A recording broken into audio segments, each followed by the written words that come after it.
Hey guys, how y'all doing today? Tyler here, AliensRec50, and welcome to the top 5 worst towers in Bloons TD Battles. Every now and then I get asked, Tyler, what do you think the worst tower in BTD Battles is? And usually I talk about it, but I want to expand that in this video to the top 5 worst towers. I want to talk about what makes them bad and how I think I would improve them, considering this game is due for another set of balance changes. This is currently the top 5 worst towers as of Battles Update 4.6. Maybe eventually these towers will get buffed, then that won't be the case, but for now, they're the worst, so let's get right into it. Coming in at number 5, we have the Bloon Chipper. The Bloon Chipper used to be one of the most powerful, dare I say, overpowered towers in the game not too long ago, until a recent update prevented it from being able to touch ZOMGs in any way. The super wide funnel, the left side, used to be able to suck in ZOMGs and deal damage to it, and now no longer touches it. Alongside the ability, it used to be able to suck in ZOMGs along with any other type of balloon, but now it only sucks in BFBs and Bloon. And that change was enough to bring it from the best tower in the game to bottom 5. So why is it so useless now? Well, it turns out that just adding that one extra weakness to a Bloon Chipper, it added too much to its weakness list. It can't pop camos. It's not exactly efficient against like group balloons such as grouped yellows or group pinks, but it does do well against strong balloons. And so you have it on strong for like round 4 to defeat pinks. You have it on strong on round 6 to defeat blacks. Maybe you have a few of them on strong on round 13 so you can defend group zebras or rainbows a little bit easier. A 2-0, have one of those on strong on round 15 so you can defend ceramics. And as it used to be, you would have 4 zeros on strong starting round 22 and beyond, just so you can defeat ZOMGs. However, since it can't defend those strong balloons, it can really only defend BFBs and below. It's just not worth it. The super wide funnel is just a little bit too overpriced for only be able to pop BFBs and Moabs. Like, you can pop BFBs and Moabs for much cheaper and deal with the balloons inside. You need multiple super wide funnels to actually deal with BFBs, because one BFB drops 4 Moabs and one 4-0 chipper is not going to deal with 4 Moabs all by itself. It just needs a lot of assistance, and if a tower needs that much assistance, it's not worth including in a loadout. There's no high tier loadout that actually includes the chipper right now, so that's why I'm putting it at rank 5. So what would I do to actually bring it back to the meta, or at least like not as a dominating force, but as a decent but usable tower? Well, I would definitely buff the 4-0 side of the chipper, back being able to pop ZOMGs again, but probably reducing the damage in the process so it can't just solo the ZOMG layer for every single ZOMG that comes. Like maybe bring it to like half its original pop power, 2/3, 3/5, something like that. I would not buff the ability to suck in ZOMGs again though. I have to admit, that was the genuinely overpowered part of the chipper as it existed a long time ago. It was great for normal battles, it was great for late game, so that doesn't need to be changed. Really just the 4-0. At number 4, we have the Spike Factory. The Spike Factory is always a pretty bad tower in Bloons TD Battles, only really seeing play on the website version for that one short period of time where it got accidentally buffed. But it's really bad in battles currently for one major reason, pretty much.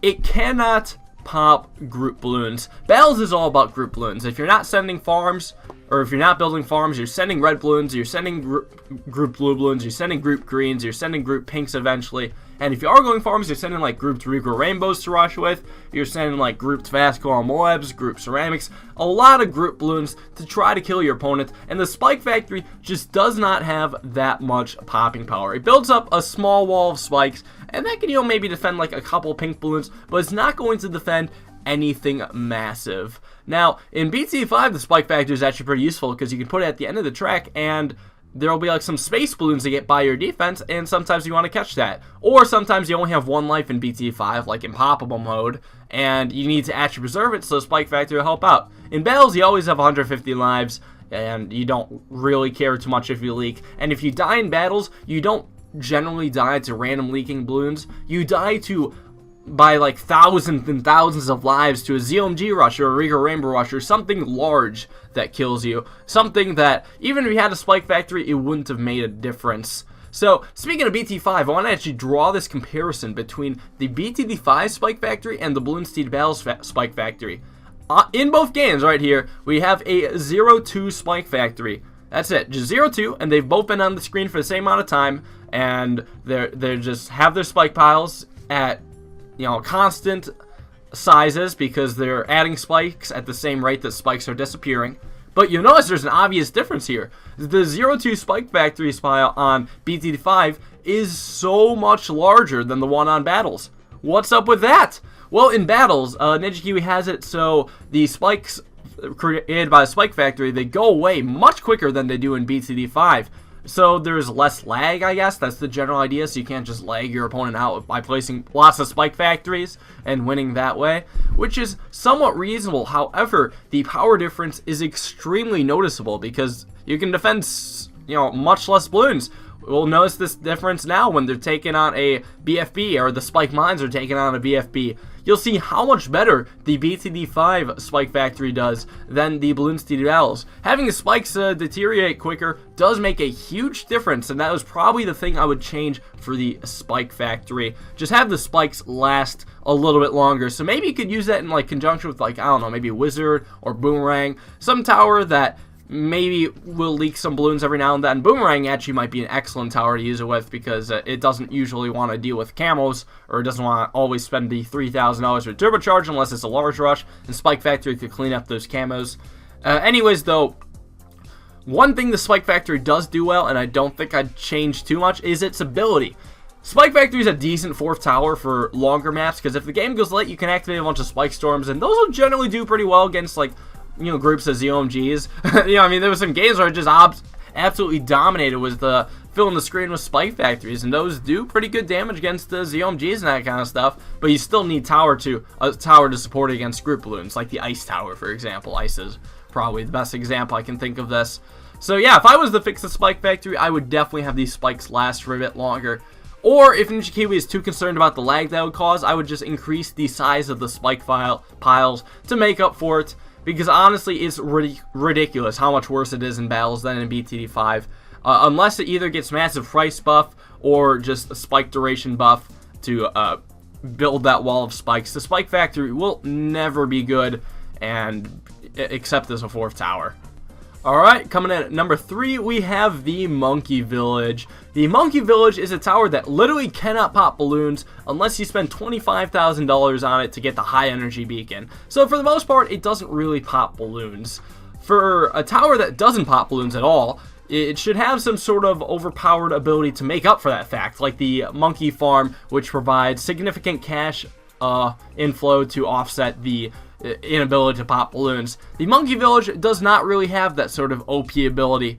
It really only has 2 uses in the current game right now, and that is for the camo detection, the 02, and for its ability. Maybe if you get it as a 4th tower, you can use it to speed up your towers or act as an extra activated monkey boost, pretty much. So let's talk about the camo detection first. The camo detection, the 02 Village, costs about $3,600 in total, which is actually pretty pricey for just allowing some of your other towers that can't pop camo balloons to allow them to pop camo balloons. So first off, there's actually a lot of towers in Battles that already pop camo balloons by themselves. Most of the common ones like Dart Monkey, Ninja, Monkey Ace pops camo balloons, Haley Pod can pop camo balloons. Like most of the really good towers, they don't need an extra tower to pop camo balloons. So if we're looking at other towers that can't pop camo balloons and would need the Monkey Village's help, we have the Bomb Tower, we have the Ice Tower, we have the Tack Shooter, we have the Glue Gunner. The Glue Gunner is not going to be good because it won't beat Moabs, so you have 2 towers that can't pop Moabs. Tack Shooter is alright, except it can't pop leads unless you buy a Ring of Fire, and the Ring of Fire is a little bit underpowered as it is right now. The Bomb Tower, if you have Bomb Tower and Village, you're still going to need some 3rd tower that is cheap at popping black balloons, and that's kind of a bit inconvenient. And if it's Ice Tower, then need some tower that's cheap at popping white balloons, and not to mention zero balloons. Yeah, that's kind of a thing as well. So, realistically, the towers that will benefit from the village aren't exactly the greatest themselves. They're not really what I would consider to be top tier towers. I'd say they're kind of middle of the line. So if you have if you're thinking of a loadout that you're including village in, you can only pick 3 towers. There's going to be village and something else and something else. Out of the 2 other towers, you probably don't want farms because then you have 2 towers that don't pop balloons, which is really bad. Honestly, seriously bad. So you're going to want some tower that will directly benefit from it. So a mediocre tower like Bomb Tower or Tack Shooter or Glue Gunner, or maybe something semi-strong at least like Ice. And then some 3rd tower which hopefully is overpowered enough to make up for it. That's actually, you know, the general strategy. But maybe instead of bringing a mediocre tower and a bad tower, the village and the other random mediocre tower, you could just bring another good tower and like a farm, or you know, just 2 other excellent towers, which will generally do you a lot better. Like, you could also take the village in most village-oriented loadouts and replace it with the mortar and just do that much better. A 2-3 mortar costs 2850 compared to the 0-2 villages 3600, and most people don't even upgrade their mortar all the way to 2-3. Some people just cheese out a 0-3 mortar, and that's even cheaper. Like, it's insane camo protection, and it pops balloons, and it's good early game. It just makes the village look like a chump. Its abilities really aren't that good. Like, sure, it gives a little bit extra range to the towers. Range is irrelevant in battles. It's not that important. 15% attack speed bonus is sometimes okay, but that's also a lot more money you got to keep spending on it. Like, the benefits are just not worth the amount of money you spend on it. There's the 0-3 village, which allows any tower to pop any type of balloon. And again, most towers can handle most types of balloons by themselves. Like, the ones I listed are ones that generally struggle. I mean, there's Super Monkey too, but Super Monkey is way too expensive for early game. So, yeah, I mean, most towers can already pop like camel leads and every type of balloon already by themselves, so it doesn't really need the 0-3 village. But what about the 0-4? The 0-4 village is interesting, but it's hella pricey, so you really only want it in uber late game, like I'm talking round 32 and beyond. You can't really afford it for round 22, you can't afford it for round 24, but you can afford it for late game. So if you happen to be going Ninja Mortar Farm and you get villages of 4th tower, oh, fantastic, that's pretty good. Kind of similar to getting a Spike Factory if you're going Dart Ace Farm or Helipod Ace Farm. In those 2 strategies that I just listed, the 0-4 village isn't as great because most of the popping power in late game comes from the ground 0 ace ability, which does not benefit from the 0-4 village ability. Well, at least a lot of it anyways, the useful part. So yeah, the village, it just really doesn't seem to do that much for the price it costs. So if I was to buff it, I would just make a lot of the stuff cost less. Preferably the ability. Like, I'd like to see people bring in the village more often for its ability. Just, you know, it could be a decent 3rd tower in loadouts, maybe eventually if the price is right. You would really need to dock down the price. You probably should decrease the price of the 0-3 Monkey Village as well, because that's honestly does nothing unless you really are just like, happen to be on Bonanza and only have ice towers. So yeah, that's what I would do. Coming in at number 2, we have the Sniper Tower as the 2nd worst tower. So the Sniper actually recently got buffed to have plus 10% attack speed for every single upgrade, which was pretty nice. It allowed it to shoot a bit faster, but sadly that wasn't enough to actually make it a decent force in the meta. It used to be somewhat decent on short maps. You can maybe bring Dart Farm Sniper and defend. Regal Rainbow Rush is okay because no one had any other way to defend Regen Rainbow Rushes at the time. But that strategy is now outdated because there are much better ways to defend Regen Rainbows and other early game rushes. So the Sniper suffers the same problem that the Spike Factory and the Bloon Chipper have. They're okay against strong balloons, but they absolutely suck against group balloons. You see, even on Bonanza, snipers just have a hard time struggling to defeat the group balloons. Like, sure, if you get a 2-3 sniper put on strong, it'll do decent maybe against a Moab or like Ceramics or Raging Rainbows. But actually, if you group enough of them together, the snipers even won't do that well against strong balloons. 1-2-3 sniper can actually not handle constant Regal Rainbows because generally the tower that will clean up will also pop some of the rainbows like zebras and then make it harder for the sniper to deal with, and maybe a regrow farm will start. Because if a sniper hits a regrow rainbow, then you got a bunch of regrow reds, which if they are not defended, you gotta actually, they'll grow back to rainbows and kill you. So you obviously need some tower to help out the sniper with. And also ceramics, group ceramics can overwhelm the sniper. It just doesn't have that much pop power. A 3-0 sniper, even though it one-shots a ceramic, it is slow as hell, and you're only going to get like 2 or 3 ceramic kills out of it before the rest of the ceramics end up killing you, like maybe if there's 4 ceramics from a Moab, or if a person just sends fast cooldown ceramics in general. They will overwhelm a 3-0, 3-1 sniper, 3-2 sniper even, and it's just not that great.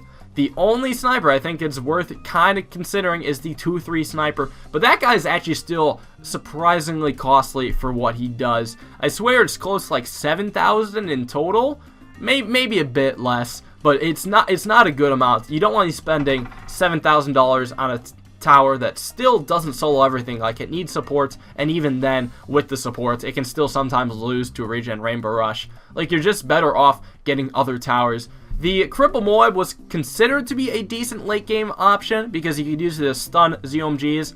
But if there's enough ZOMGs, it'll just negate the fact that you got all the Cripple Moabs on screen, and you'll have a bit of a harder time defending. It's decent with Dart Farm Ace because it can stall the ZOMGs for longer, and you'll be able to get more ace shots on them. But the snipers will eventually get overwhelmed unless you buy a lot of them, and you don't want to invest too much money into 4-2 snipers because those guys are also pretty costly. It's over 10,000 for a single one, and I don't know where you're getting that money from. But I wouldn't want to be spending it on snipers. I'd rather be spending it on specters or, you know, a lot more monkey aces or sending ZOMGs back at my opponent. It's just generally not worth it. So honestly, there's currently no uses for sniper right now. The use for it, or the ideal use for it, in my opinion, would be how it used to be. How it could be great on shorter maps for defending tough rushes that other towers already struggle with. So like indoor pools, it'd be great on that map, or it'd be nice to see it be great on that map. It'd be nice to see it be great on Zen Garden, or I don't know, maybe water resorts potentially. So honestly, I think what the sniper needs is just a decrease in price for its 3rd tier upgrades and also 2nd tier on the left side. Maybe another attack speed buff, but that's pushing it. Maybe 1 buff at a time, just to make sure it doesn't get over buffed. Because as it is right now, it just does not pop that many balloons at all.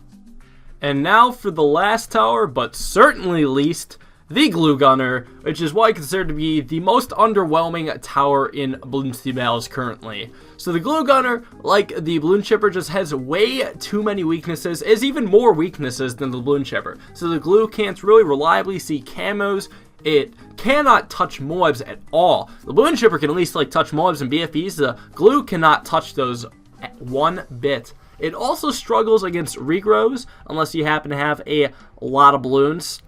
And in general, it's bad against group balloons unless you want to spend $4,000 on an early game Glue Gunner, and I don't think you want to do that. So we'll start with group balloons since that's the earliest threat. Grouped red balloons overwhelm a 2-2 Glue Gunner. A 2-2 Glue Gunner is not enough to stop constant red balloons.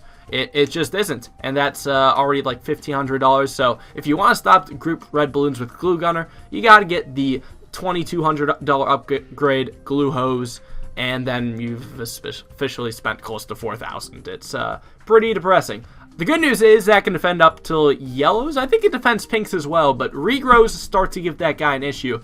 The regrow whites will wreak havoc on the Glue because it doesn't pop the balloons fast enough, and if those don't kill you, then regrow zebras or regrow rainbows definitely will.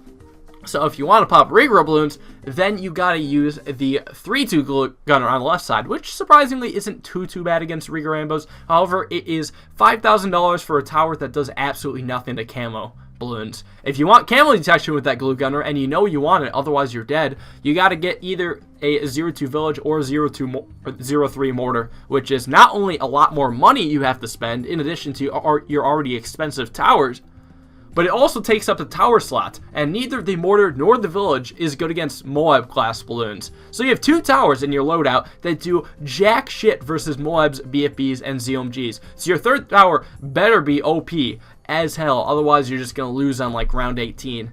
And there's still not that many towers that single-handedly will solo Moabs excellently. Like the best tower I can honestly think of is like the Ninja Monkey. Like, Bomb Tower isn't so great, the balloons will just get so fast that the Moab Maulers will be overwhelmed, and Moab Maulers are kind of underwhelming as it is currently. Moab Assassin isn't too great either. Anyways, I'm off topic. What I'm saying is that the Glue Gunner, if you bring it, you need to bring, you know, a lot of towers that actually help it out. And if you're bringing towers to help it out, you'll realize that those towers can actually fend for themselves without the Glue Gunner. So if you happen to be going Ninja, Mortar, Glue Gunner, well, you'll find out that Ninja and Mortar can actually defend anything Ninja, Mortar, Glue can.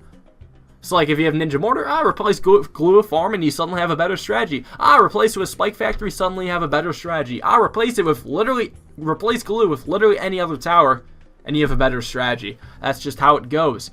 So yeah, group balloons, it's not going to be so great. Oh, did I mention, you guys probably saw this already, but if you want to pop group balloons and regrow balloons, then you got to get one of each Glue Gunner. So you have a 3-2 Glue Gunner in the front and a 2-3 Glue Gunner a bit further back to hit any of the group balloons The 3-2 doesn't hit, and altogether that's $9,000 for towers that do not pop Moab class balloons.